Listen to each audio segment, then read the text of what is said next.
Good evening, everyone. Welcome to the one of the last but not least session of the 18th communication in the Millennium Symposium.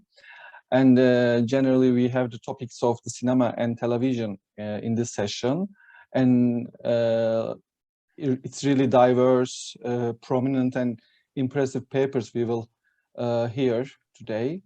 And I think that I will give like 10 minutes minimum to each presentation. It can be like maybe 30 minutes, but in the last 2 minutes, I will warn the presenters. So we will start with the paper called The Implementation of Thievery Theme in Children's Films, presented by Prof.Dr. Uğur GÜNDÜZ and Prof.Dr. Nilüfer PEMBECİOğlu. So you can start, Nilüfer hocam. Thank you very much. I will start my screen share and then see the results. I hope it works. Oh, no, I missed the sound as well. Yes, share the sound. Thank you. Well, implementation of Thievery theme in children's films. Can you see that all? Now? Yes, now, yes. Okay, yes. Thank you. Who is implementing the Thievery theme into children's films? This is what I really consider in this presentation, because in old and contemporary Turkish films targeting children as audiences, we come across with the scenes of robbery, burglary, theft, mockery, or other humiliating crimes. These are frequently seen in the films. However, all these activities in general public regulations or any other local, national, international cultural laws are classified as unethical. What makes them to become the cause of cinema then? The film Charlie's Chocolate Factory, for example, in 2005, it was based on the values of being moral and immoral, and this film was the most award-winning film for children. One of the latest films, however, in 2021, The Secret Magic Control Agency also involves a series of robberies. This is a contradiction, I guess. And later on, when we consider the meaning of thievery, it appears to be a common one, not only in children's films, of course. It starts from the Victoria de Sica's The Bicycle Thief. We see that many films involve thievery as the main or one of the sub-actions in the film. What puts the action into the evaluation scale is that it happens either in front of the children or it has an impact on children. Very basically, thievery is defined, according to Webster's dictionary, as the action of stealing another person's property, or the act or practice or an instance of stealing, theft. Sometimes this action of stealing is for the betterment of the others or for someone's good, saving the world, past or present situation, or getting rid of the bad ones, etc. But sometimes it's just the digital belongings, such as identity, etc. So there were so many films reflecting this action of robbery and other crimes in the past, but those were the days of scarcity. Yet many modern children's and youth films still present such unpleasant and undesired activities, regardless of whether the motivation is benevolence, retribution, or socialization. Should a child who sees such activities on screen on a regular basis take this as an example, or should they recognize what they are wrong? This seems to be the main discussion. According to Eco and Barthes, each text evolves and traps us in it. And nobody knows how people learn. Is it possible for them to learn by observing one another? People learn meaningful contexts through environment and social activities, according to the learning theories, including behaviorism, cognitivism, social learning theory, social constructivism, multiple intelligence, and brain-based learning, etc.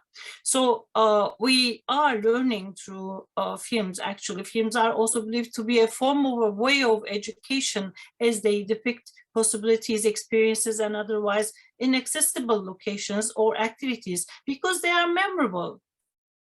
Michael and McCoby question about the aspects that influence verbal learning from films under varying conditions of audience engagement, while Macoby and Wilson emphasize identification and observant learning from films. So the actions we see in the films are really very important. The heroes of the filmic world are role models for children, and the children in the audience are their real life counterparts as well. So as a result, the portrayal of the inappropriate actions and beliefs in children's films should be scrutinized carefully and systematically. This is what we suggest, but we don't know how far it will be possible.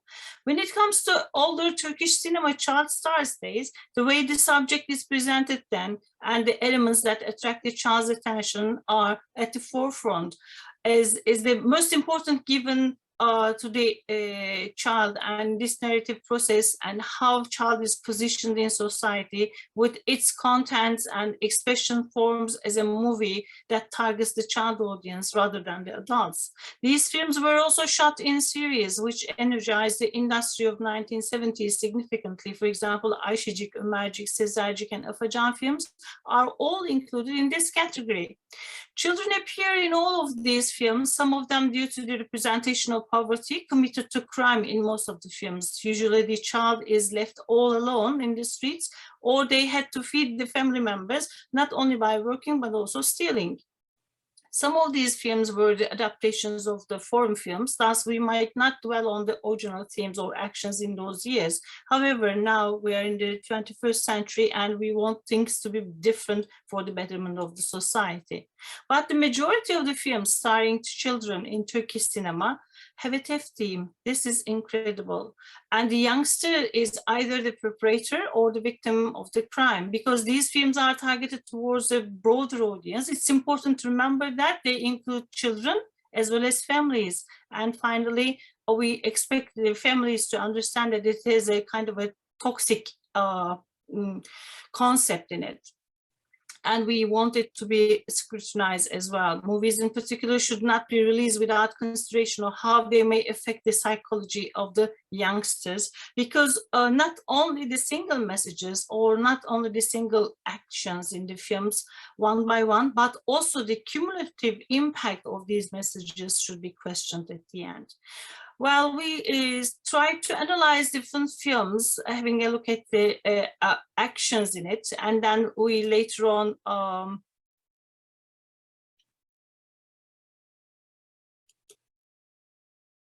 wanted to know what is stolen in each, let's say, film. Sometimes they get away with that and they are promoted, for example, in the foreign film Secret Magic Control.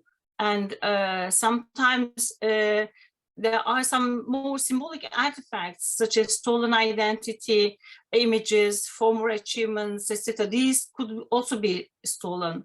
People who have committed thefts in the past have been able to get away with it. At this stage, the ones committing crime apologize and they become friends, for example. In Rüzgar, the film, for example, he commits to stealing a part of food and other items at first, but being a part of the gang, he would like to become a real member of the beloved family. And in order to have a family, he gives up them, and then the goods as well as identities are stolen in this film. In Gamonia, for example, identity is stolen, as well as the portions, social positions, ideas, and leadership. And in Squirt, for example, called Bücür, clothes, mannequins, identities, and hopes are stolen. Can Dostlar, again, stealing secrets of people, individual life, common sphere. These are the things to be stolen.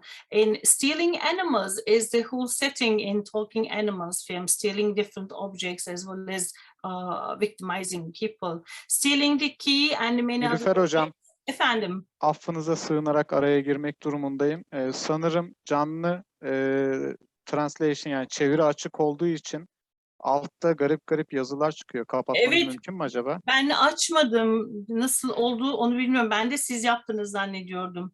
Alt tarafta herhangi bir live translation ya da live caption şeklinde herhangi bir seçenek var mı? Yazıyı durdur diyor. Evet, galiba durdurdu. Şu an düzeldi hocam. Devam edebilirsiniz. Çok teşekkür Özür dilerim. Ben çok teşekkür ederim. Onlardan ben de çok rahatsız olmuştum. Rica Çok ederim. özür dilerim eğer ben yaptıysam yanlışlıkla. Buyurun, sağ olun. So in each film, what we see is not only a single activity, a series of activities dealing with stealing anything that could be possible in that context of the film. In Rafadan Tayfa, for example, in 2019, stealing the tray starts with the stealing activities, stealing the plants, stealing the future of the children, stealing the future of the humanity, etc.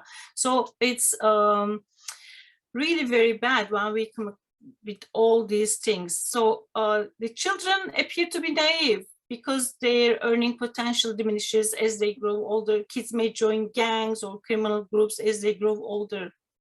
As most children engage in a petty crime, but not violent criminal conduct. But in each of them, this is a kind of an organizational progress that they get along together. When we think about other countries' movies, for example, let it be Brazilian, Latin American, Egyptian, or other national movies, there's a good chance that the child will be placed in a gang, but the child could be the perpetrator of the victim. It is unacceptable to see a theft motive in practically every film, and even if it's primarily positioned as a necessity or a part of a humor aspect, etc., it's not acceptable still. The film's producers should think about what kind of action they would like to see in the screen, and because their heroes will become the heroes of future for the real children. So whatever the reason is behind thievery is thievery, and it involves a part of organized crime. There's something to be stolen, the object. There's a person who is committing the crime, the subject or subjects. There are some beneficiaries. There is a law broken, and there are some lessons to be learned at the end. But this lesson part is so small that we cannot learn the lesson actually as the children's audience.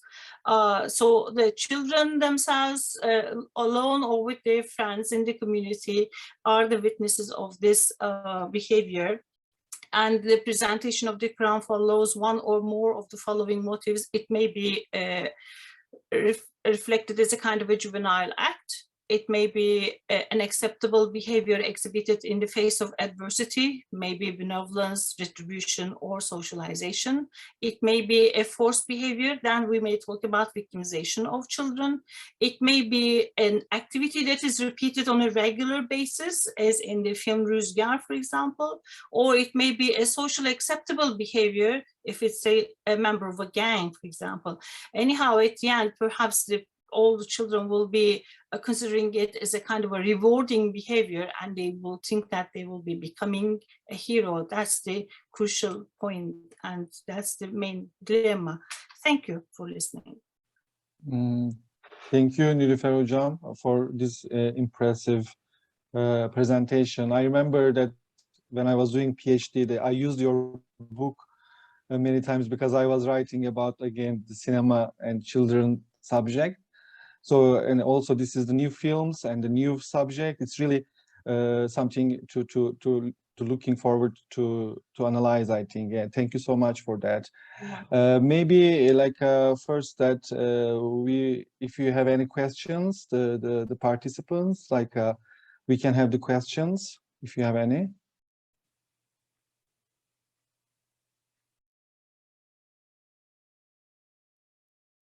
There's no question, I think. Yes. The next will be the next presentation will be again by Prof.Dr. Nilüfer Pembecioğlu and Associated Dr. Nebahat Akgün Çomak, and it's called Analysis of Infantilization and Symbolic Codes of Childhood in the Context of Gamonya. But if you would like to have some rest, Nilüfer Hocam, we can maybe do it later, or if you want, you can do it now. That's okay. That's okay. I don't mind. Then you can start now. Okay, thank you very much. I'll share my screen again and see if it's working for you all now. I guess everything is okay. Yes, Okay. yes, it's working. This time we will be concentrating more on infantilization, which is a very different topic in nowadays and a very important one as much as a Thievery one. After some extremely difficult days, we understand that it's very encouraging to watch new films and especially children films in Turkish cinema. We are really very proud of them, each and every one.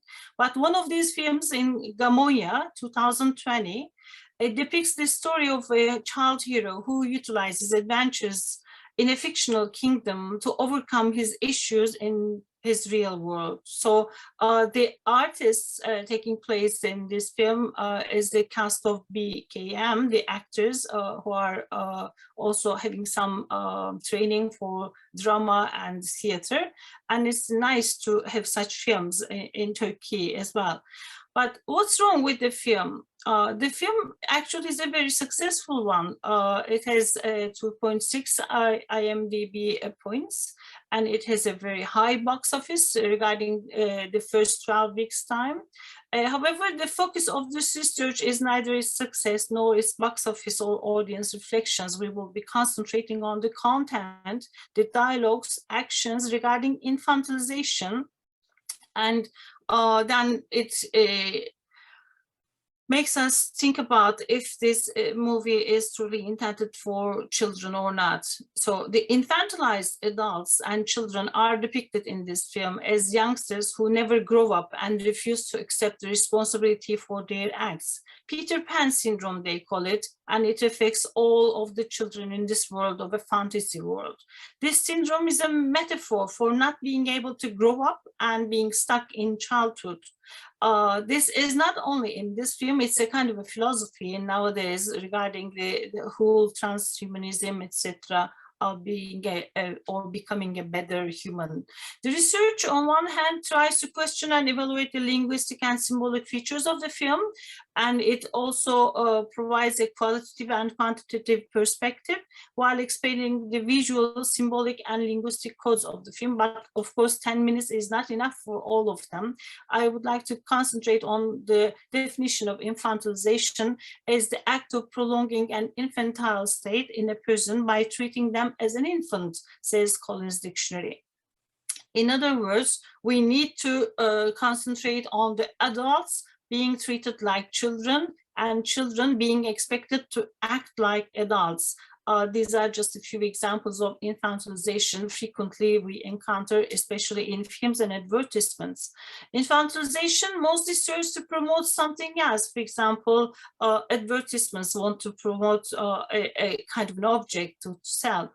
And the audience is preoccupied with something other. That's why they concentrate on the message and they don't understand the foolishness of the physical, mental, or social situation.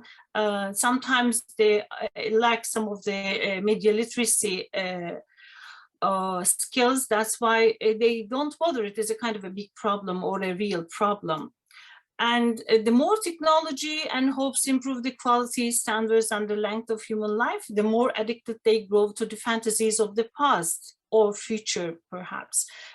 Human beings dream of being a human being with better capacity by redefining and positioning themselves and eliminating their weaknesses, thanks to the influence of the old narratives, epics, and myths that are as old as humanity.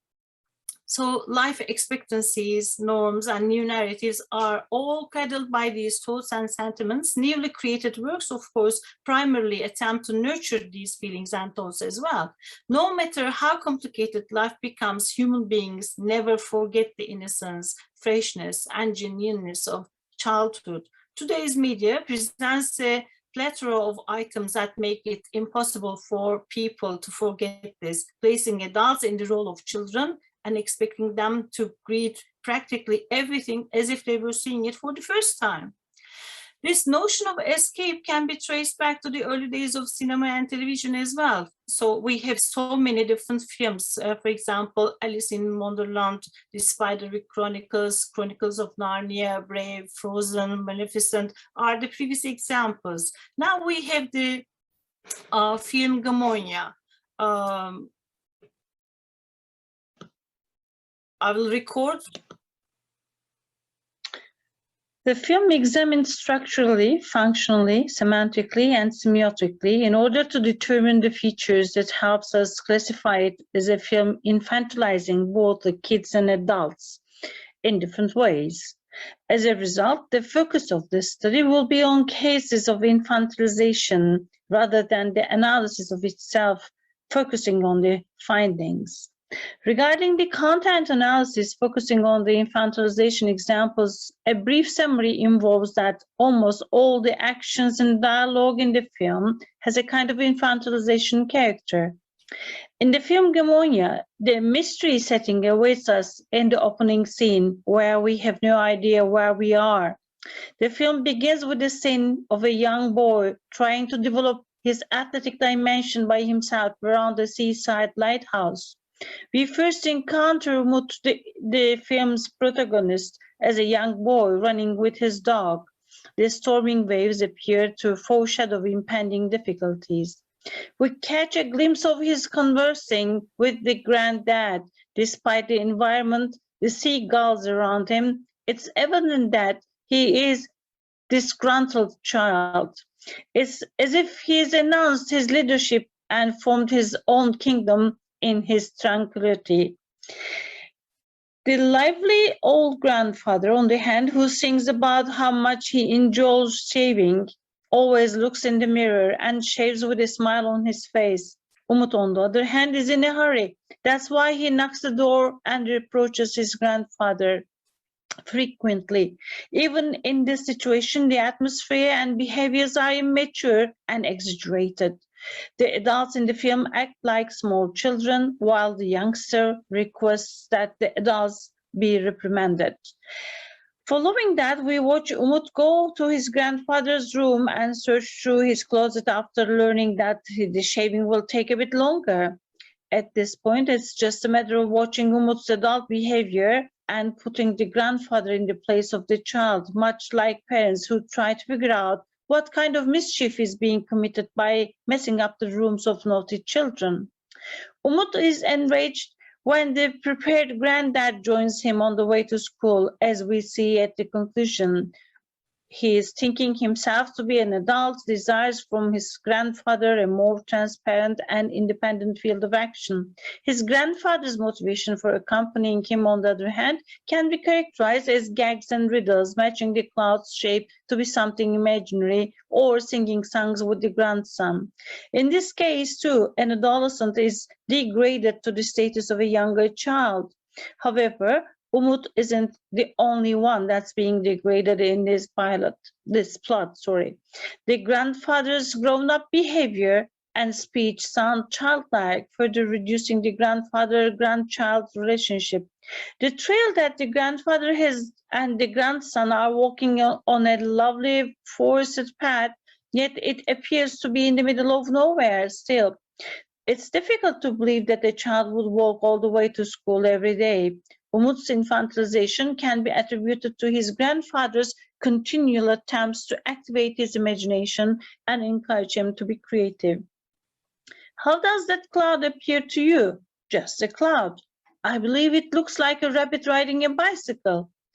Continually offering alternative solutions to the same question causes the grandfather to put himself in the position of a child, which Umut objects to. Whereas in these dialogues, Umut tries to speak as rational as possible, and as a person of his age, his grandfather tries to entice him into increasingly childish games. In fact, the lack of a real contact or shared platform between the grandfather and grandson makes sharing a true topic impossible. Grandpa, please understand, I'm not interested in fantasy games. Facts are more essential to me, Umut will say towards the end of the way. But dreams are lovely, his grandfather would remark, and when you can't cope up with reality, dreams will save you. Umut has no idea that he is continually being tricked because of his bizarre approach and refusal to provide him the facts that he requires about his mother and father. So he'll even say, "Can we continue, please? I don't know this gentleman," when he gets inside the van to go. we may consider the axis of oppositions of the narrative regarding Herbert, for example, desire axis, communication and power axis, information or aim axis. And we see that we have the subject here as the happiness and sustainability of Gamoya, and as the object happiness of Umut, the individual, and whether there will be a kind of a unification or attachment or separation, we will be seeing it at the end of the film. And regarding the assistants, the communication axis, Umut and Fairies are the assistants, and the disruptor is the Portka, and whether one or the other one will be successful or unsuccessful will be left to the end of the film. So the information are sent by fairies. The receivers are the individuals with complaints, the little children all over the world. So when we consider genets, for example, discourse, story, and narrative arc, the discourse would be the plot and the order of the events, but of course the story is not told in the chronological order of the events, so the order, duration, and the frequency of the actions and the questions will be differing as each narrative part is coded in a different way, so they want to increase the impact level at the end. And when we consider the symbolic codes, for example, naming, Gamonia is one of the fiction names as in other films, such as Aldovia, Cambria, Calpurnia, etc. And water is another symbolic code represented in the film. It's the source of life, youth, innovation, civilization, mobility, and development. And there's a well used as a garbage. It represents both the depths and the deep subconscious and anger and worries of humanity. There are laughers and seekers, the happiness of a child, creativity and youth. There's a huge amount of research about that. A black dog represents friendship, wisdom, guide, trust, and newsbringer. And there's the concept of escape, for example, escape for sports, games, films, stories, fantasy work. And there's also the potion, the elixir, change, spatial touch, etc. And we have the language as poetic as possible, narrative, exaphoric and endophoric references, there's kind of metonymy and humor in it. And we have the fairies as well. Full of miracles, change, and wish fulfillment, and divine justice. So you need to get back to the paper to see how all these combine in the film. Thank you very much. Thank you very much, Nilüfer Hocam. Again, for the prominent paper and the subject. Also, again, I will ask the participants, the listeners, that if they have any questions.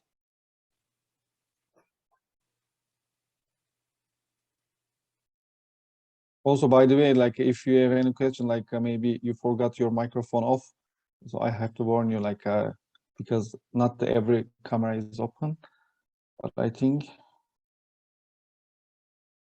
Okay. Thank you again, Nilüfer Hocam. So we will